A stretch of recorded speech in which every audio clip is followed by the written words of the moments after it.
Welcome to The Fully Lived Life, a podcast for those who are longing to pursue the full life and want to break free from anything that holds them back. Listen in as two friends, a psychologist, Dr. Mary, and a life coach, Gillian, talk about life, love, and purpose through the lens of faith, science, psychology, and life experiences.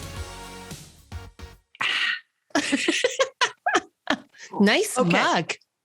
You know what? My daughter-in-law gave me this mug. I love this mug. And I'm going to tell you what's in it. Okay. It is this soda water. It's from Farm Boy. It's called Orange Vanilla. Ooh. It tastes like a creamsicle. Oh my gosh. And it's 0 calories, obviously. 0 calories, 0 sugar, 0 sodium. Amazing. Okay. Bring me one next time. So good. So that's what's in this little baby. Okay. Well, I love watching you drink. You just like enjoy it so much. You're like, okay. Well, today we are talking about scarcity versus abundance, Mary. oh my gosh. Okay. That sounds good. So in your life right now, where are you feeling abundance? Well, for sure in my relationships, I am overflowing with gratitude for the people in my life. Including Awesome. you. That's wonderful. Including you. And also really abundance. Like, look, I'm sitting here. The reason why my eyes are turned to the side is I'm looking out in the lake. Sunshine is just beautiful. Yep. You know, trees have turned color. Come on. Is that not abundance or not? It truly is. It truly is. Mm-hmm. So yeah, that's So what good. about I you? like that. I had some very rich times over the weekend where I had a lovely lunch with my sister-in-law. I had a lovely dinner with my son and daughter-in-law and my daughter and grandson. And it was just really nice to gather around a table and talk and eat good food. And yeah, it was really good. Yeah. Mm-hmm. See, so that's where it is. It's funny how our abundance tends to be around our experiences, and it tends to be around experiences with people we love. That's right. And we're going to get to that. Okay. Because sometimes we think it's got to be more than that. Right. So she talks about in this particular chapter, which is guidepost number 4, she kicks off the chapter by challenging. She, as in Brene Brown. We should say Brene Brown. I'm sorry. Brene Brown in her book, The Gifts of Imperfection, by challenging her own beliefs about the relationship between gratitude and joy. So she talks about, she always thought that joyful people were joyful just because their lives were good. Right? Like, why wouldn't they be joyful because their lives are so good? Right. But yet when she dug down and did the research about why are people joyful, it was linked to their gratitude in their life, not to their happiness. Okay, tell us more. Yeah, and they very quickly made the distinction that I have joy often in times where I would not be experiencing happiness. So if I think about the difference between joy and happiness, and I don't know if this is a formal definition or just my thoughts, to me, happiness seems like related to stuff happening to me. Like I, won a lottery, which I didn't. Like it's sort of like things outside of my control. It's just good things happening. I feel happy. Whereas joy feels like it's more coming from within me. That's right. Would that be accurate? And, that's exactly what she says.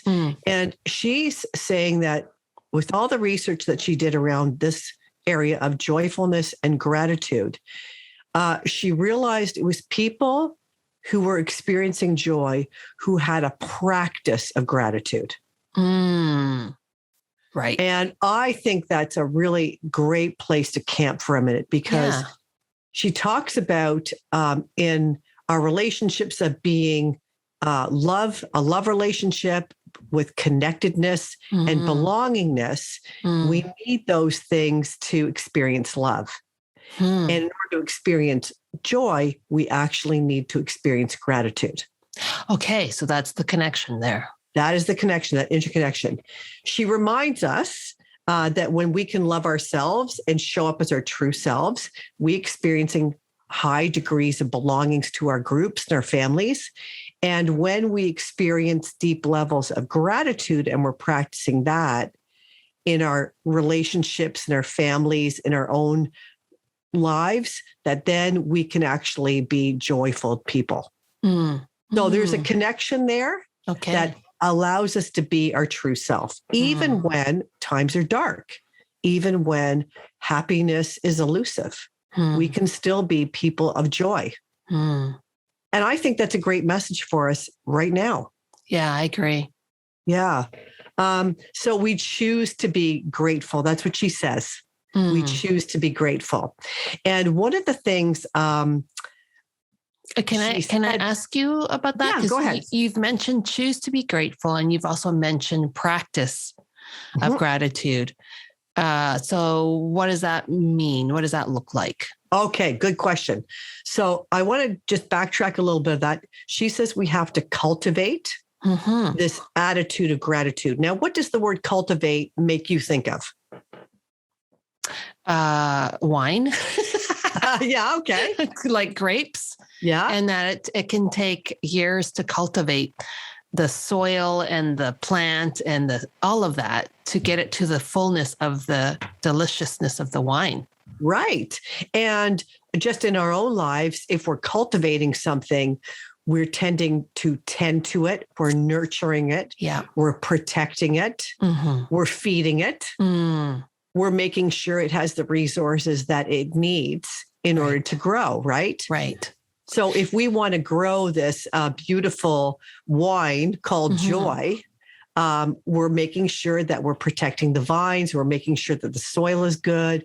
We're tending to it. See, we're giving it the things that we need. That's way more active than just saying, I remember growing up that it was always said, just have an attitude of gratitude. I mean, that's the rhyme. And so it's just like, okay, you just got to think grateful thoughts and just got to be grateful. But when you talk about cultivating, that is much more active, disciplined, like you're actually doing something to cultivate that.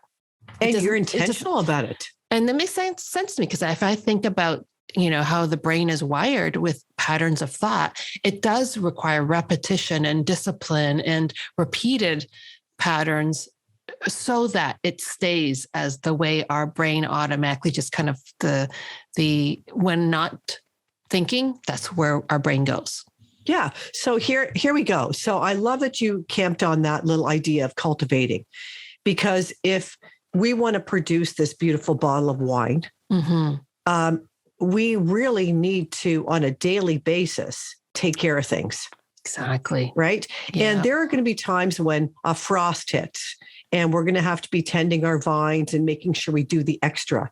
Well, what happens in hard times when we're trying to cultivate joy? We might have to be doing a little extra work in order to do that gratitude piece, in order to make sure that joy is the fruit that's going to come, right? Right. Oh, because there is this connection.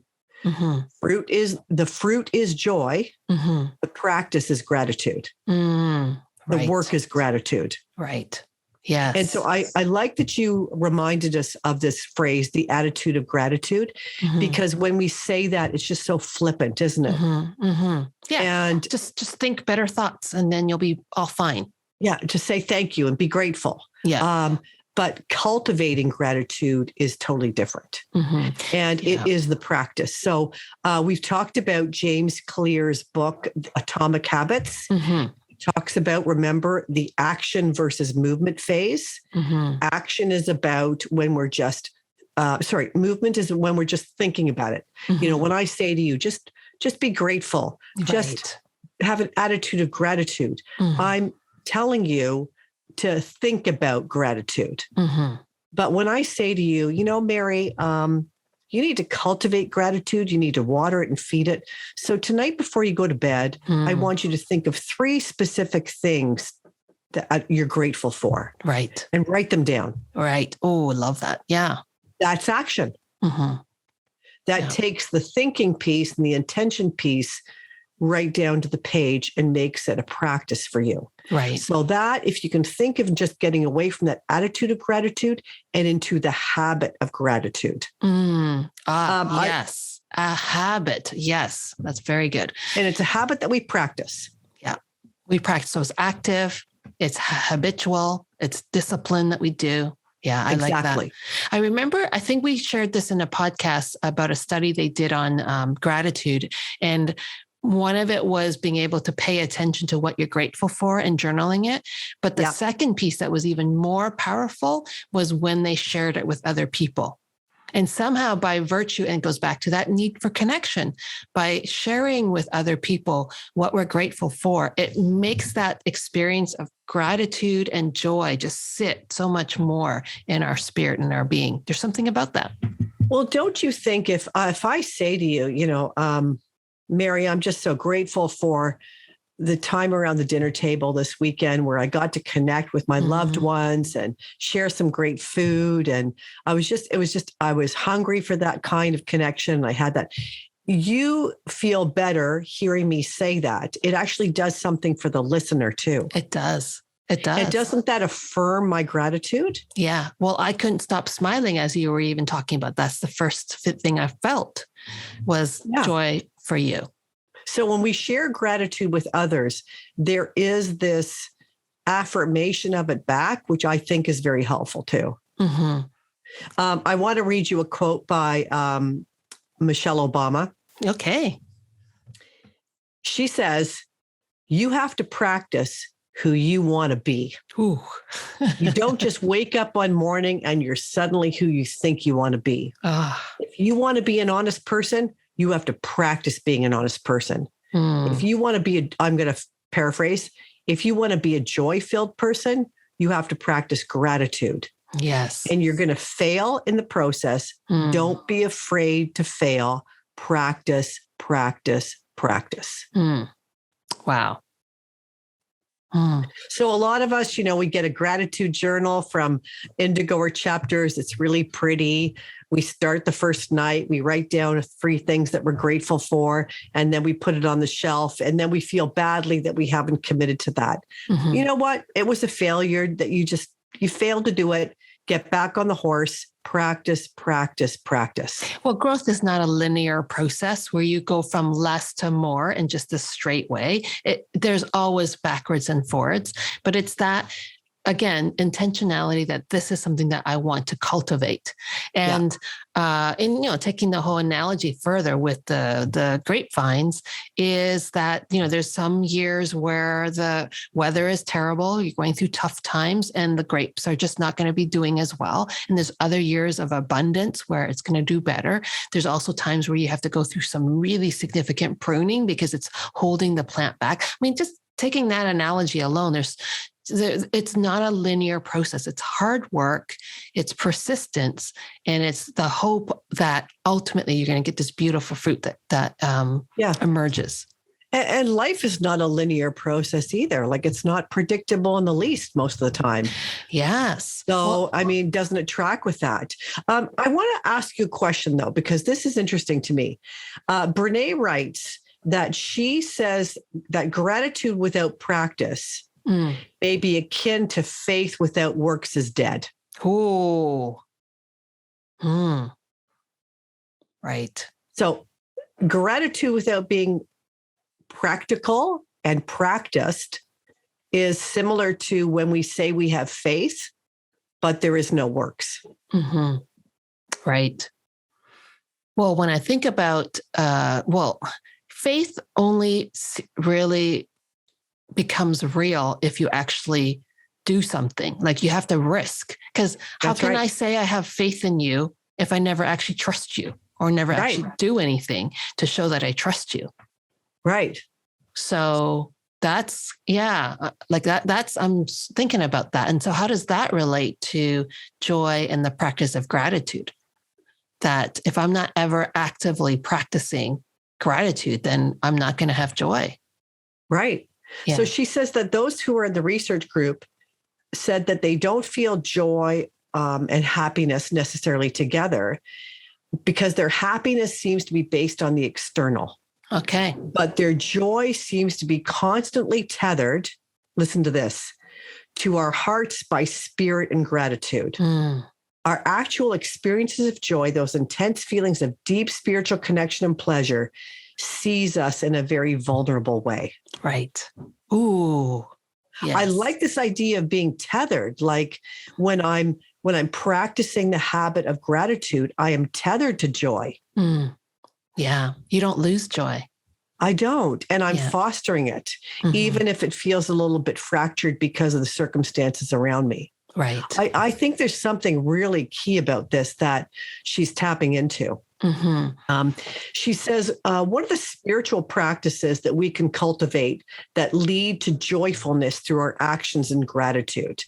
So, Mary, what are some of the spiritual practices that you have that lead you to this habit of gratitude that actually grow your joy? Yeah, well, one of the things that I've thought about is often I used to think about those big things to pay attention to in my life, but I've started to learn to savor the small things, because the small things are always in my life every single day.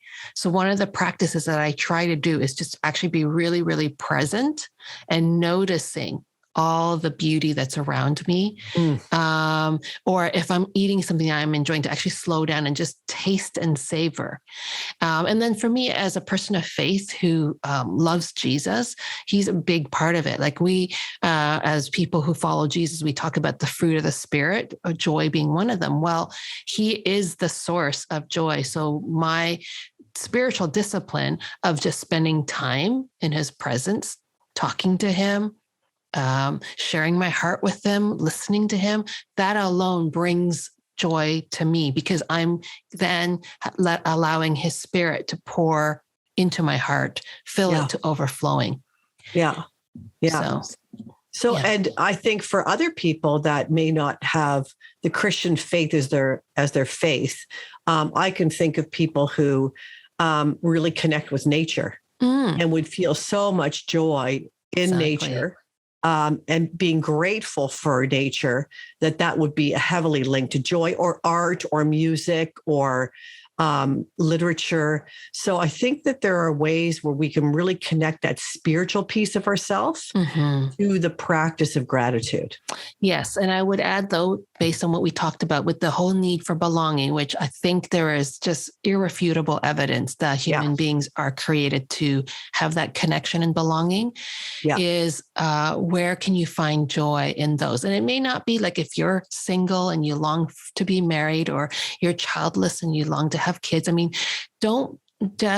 yes, there's grief that comes with lost relationships or lost dreams and that, but pay attention to actually what exists already. Because when we're always thinking about the stuff that we don't have, the relationships we don't have, we don't notice what we actually do have. And sometimes it might be as simple as I'm going for a walk and I notice somebody who looks at me and gives me a smile. And that point of human connection already lifts my spirit. Right. Yeah. So just being able to pay attention to those things, I think, are so important. Absolutely. And I want to camp on something you just said there, because sometimes what happens is with our joy and with our gratitude, what prevents us from actually living this place of gratitude every day is this fear of the dark, she says. So Brene Brown says, what dark thing is going to come in and steal this light that I'm feeling and experiencing right now? That if I start to have feelings of joy, what's going to come and steal it away from me? Imagine the joy of a new baby. And then the parent hovering over the baby while it sleeps. What could go wrong with my baby? You know, this joy being hampered by this fear of the dark. Fear of bad things happening. Exactly. She talks about 3 things. She says, I'm not going to allow myself to feel this joy because I know it won't last. How many of us go there? Oh, all the time. All the time. Yeah. And so we're robbing ourselves of joy because of the fear of it ending. That's right. Acknowledging how grateful I am is an invitation for disaster. Oh, Like yes. things are too good right now. You know? I'd rather not be joyful than to have to wait for the other shoe to drop. Oh, man. Oh, man. You know, saying that out loud, I would never say that out loud, but how many times have I acted in ways as if it's true? I know. Those are harsh things to say out loud. Yeah. They're real levelers, like they're really being vulnerable. But that's kind of what's going on here, this fear that traps us and stops us from actually leading grateful lives and getting to the joy piece. It stops people from even loving, because if I love, I'm going to feel pain. If I love, right. I may lose. So they don't experience the joy of love. Why risk? Why risk? So the scarcity piece that goes against abundance, we're afraid to lose what we love the most. Yeah, of course. Right. Mm-hmm. And there are no guarantees in life. We know that. I was just talking in a previous podcast about November being a tough month for our family because we've had some significant losses in that month. Yeah. But there are going to be losses. So this wonderful thing that we have is going to end. And sometimes that keeps us in this scarcity mindset. Why love? Why risk? Why trust? Why develop that relationship? Because it's just going to end, or something's going to happen to it anyway. So we talked last episode about how we numb out so that we don't feel dark emotions, but maybe we even numb out so that we don't feel joy, because the joy could be fleeting and we could lose it. And I'd rather not feel it. I'd rather just be all like just level. That's right. Like, don't dangle the carrot in front of me, just in case. That's right. She says, she references this woman's book. The book is called The Soul of Money. It's by a woman named Lynn Twist. And she writes about money and scarcity and abundance. But she says, we often enter our day in a mindset of scarcity. I didn't get enough sleep. I don't have enough time. I just said that this morning. And well, of course, in this time right now, we're not getting enough sleep, but I don't have enough time. Then we focus on the not enoughs. Not enough time, not enough exercise, not enough power, not enough work, and of course, not ever enough money. So we go straight to the not enoughs of our life. Wow. The scarcity thinking. How can we be grateful if our mind is full in this fixed mindset of the not enoughness? Oh my gosh. And then we dig a little bit further, and that's kind of the surface stuff. Then we think the scarcity of our own selves, not pretty enough, thin enough, connected enough, smart enough, educated enough. So you get the picture. Before our feet even hit the floor in the morning, we are in scarcity mindset. How can we possibly cultivate joy when we can't cultivate gratitude? Wow. You know, I do have a confession around some of that thinking. Is sometimes when I'm filled with joy, I feel guilty for having so much joy. And like somehow I'm stealing somebody else's portion of it. Like if I have all this stuff that I'm so blessed to have, that's having taken away from other people, so I can't enjoy it. How's that for crazy thinking? Well, and it's often the thing that holds people back. Like, why should I write that book when there's so many great books in the world? Why should I develop that piece of music when there's so much great music in the world? There's more than enough to go around. Right? But why do we go to that scarcity mindset when we are actually experiencing joy? I know. Yeah, I think you're right. There's just fear that underlies it. There's a fear of loss, fear of being judged, like just fear. Fear of pain. This abundance and scarcity mindset, we know an awful lot. There's been a lot of writing on it. But I just want to think about something, and I think we have to save it for another episode. Okay. The idea of sufficiency. Oh, tell me more. Well, you mentioned it. it's kind of a spectrum, isn't it? Yeah. Like we go from scarcity to maybe sufficiency, having enough. Mm-hmm. Then we go to maybe having more, then abundance, and then maybe extraordinary. But it's moving all the time. Yeah. Why have we never thought about the idea of having sufficient or being sufficient? Yeah, I think we're going to have to unpack that in a different episode, because I get all sorts of thoughts and questions coming up just when you introduce that. Yeah. I I got a cough. Okay, go. Keep going. Okay. Well, I am sort of pondering this whole thing about joy again. And one of the things that struck me is we think of joy as, I'm still thinking about the joy and then the cultivation piece together, and how much effort it actually takes. So I was just in her book, I think it's in her book, I guess, like this quote. She's quoting a pastor, Anne Robertson. Yes. And she talks about the Greek word for joy is kairo. So kairo was described by the ancient Greeks as a culmination of being and the good mood of the soul. So this author, Robertson, writes, kairo is something the ancient Greek tells us that is found only in God and comes with virtue and wisdom. But the key thing here, it isn't a beginner's virtue. It comes as the culmination. You know what? That struck me too. It's a culmination, which means that it's a practice that's had a lot of failures. Yeah. A lot of, ups and downs. And it has come at the cost of a lot of probably pain, failure, and hardship. Yes. Then she goes on to say the opposite of joy is not sadness, because that's often what we think. Joy, sadness. She says the opposite of joy is fear. Oh, boy.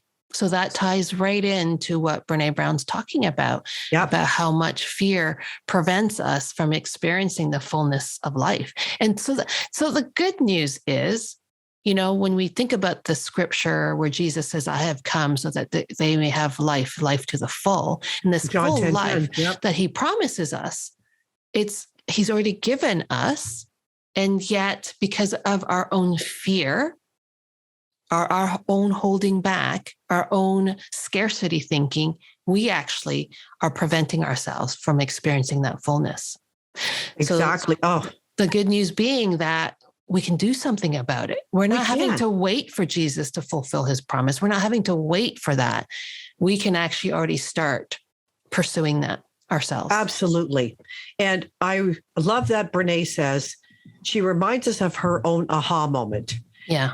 She believed that one of the lies that she was believing, that something had to be extraordinary in order to bring us joy.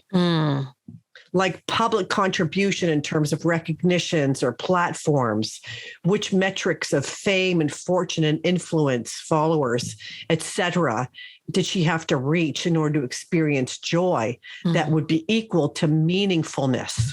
Right. And she realized it's not actually any of those things. It's in what you said, the small moments of life that lead us to being grateful. Yeah. It's not the big things. It's the small, cultivated practice of noticing the food, the thing on our plate, the people around us, the relationships we have, those kinds of things that when we practice the habit of gratefulness, that's the thing that builds sustaining joy. Yeah. Because those big things are fleeting.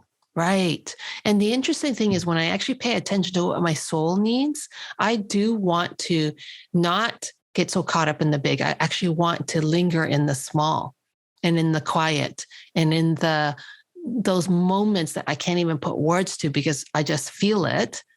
And on paper, it just sounds like, so you just had a laugh with your husband because you farted together. In our house, that is medal worthy. Exactly. Anyway, so all that to say is I'm really enjoying this conversation, this really good reminder. It brings me such hope. It really does. If I can, sorry, go ahead. I'm just going to say, if I can just put a little therapeutic tip in there, because some of you listening may go, joy is something I cannot even imagine experiencing, because you may actually be experiencing clinical depression. You may be in such a time of deep grief that it's not something that's even something you can fathom. So if that's you, please don't take this episode as us telling you to just like be more grateful. I would encourage you to put these practices in place as little as you can, but I also encourage you to recognize that you're in a season and a journey that's going to take longer because you're dealing with actual clinical mental health issues, and that it may need support, professional support, and certainly support from other people. So I just want to add that in there. Great. Thank you for that, because that's a great reminder. I would like to go back to that little idea of sufficiency, because I think we need to unpack that, because I think for a lot of people, the idea of going from scarcity to abundance feels so overwhelming. Okay. That they need to understand and maybe unpack through some research, et cetera, what it feels like to know what is sufficient with me. Like, if it's not going to be the 10,000 followers on Instagram, what does sufficiency look like? It's not a word that we use a lot, is it? No, it's not. That's why we talk about self-sufficiency, like it's, living off the grid, but sufficiency within ourselves and within our own kind of emotional context. I think there's something there. And I think it's for a later broadcast. For life tips for this one, I would say start journaling. It doesn't have to be a big deal. It could be a Post-it note that you write things on. So if joy was the fruit that you wanted to grow and gratitude was the to-do list to get there, what would you need to put into action in order to grow it? So just like that vine, tending the vine, you prune it, you water it, you give it good soil. What do you need to do around the practice of gratitude that would make joy grow? Yes. And maybe it's just at the dinner table, asking everybody what's the thing that they're grateful for during the day, and modeling it to your kids, but modeling it out loud.